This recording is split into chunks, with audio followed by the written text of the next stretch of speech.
Chama cha National Unity Platform kimedai kuwa mgombea wa urais wa upinzani nchini Uganda Robert Kyagulanyi maarufu kama Bobi Wine ameondolewa kwa nguvu nyumbani kwake na kuchukuliwa na helikopta ya kijeshi na kuelekea kusikojulikana. Taarifa hiyo iliyotolewa kupitia mitandao ya kijamii jana Ijumaa imekuja siku moja tu baada ya Waganda kupiga kura katika uchaguzi uliogubikwa na hali ya taharuki na kukatwa kwa huduma za internet nchi nzima. Mpaka kufikia sasa, serikali ya Uganda haijatoa tamko rasmi kuhusu madai hayo. Maafisa wa NUP wamekiambia kituo cha habari cha Al Jazeera kuwa watu waliovalia sare za kijeshi na usalama waliluka ukuta wa nyumba ya Bobi Wine, ingawa kwa sasa ni ngumu kuthibitisha eneo alilopelekwa kutokana na changamoto ya mawasiliano nchini humo.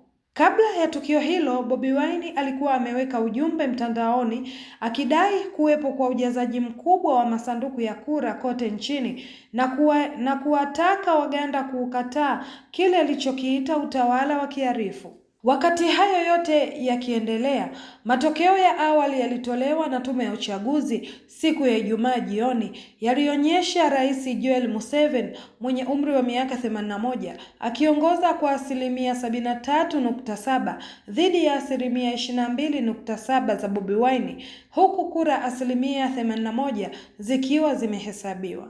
Matokeo ya mwisho yanategemea kutangazwa leo Jumamosi majira ya saa 10 jioni kwa saa za Kampala.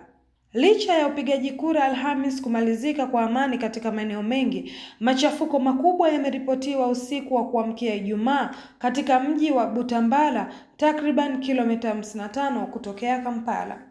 Jeshi la polisi limesema watu 7 wameuawa baada ya wahuni wenye mapanga kuvamia kituo cha polisi, wakati mbunge wa upinzani Muhanga Kivumbi akidai kuwa watu 10 wameuawa baada ya vikosi vya usalama kushambulia wafuasi wa upinzani waliokuwa wakisubiri matokeo nyumbani kwake. Nikiripoti kutoka katika chumba cha habari, ni mimi Ganji Mashaka wa Dar es Salaam Tanzanite TV.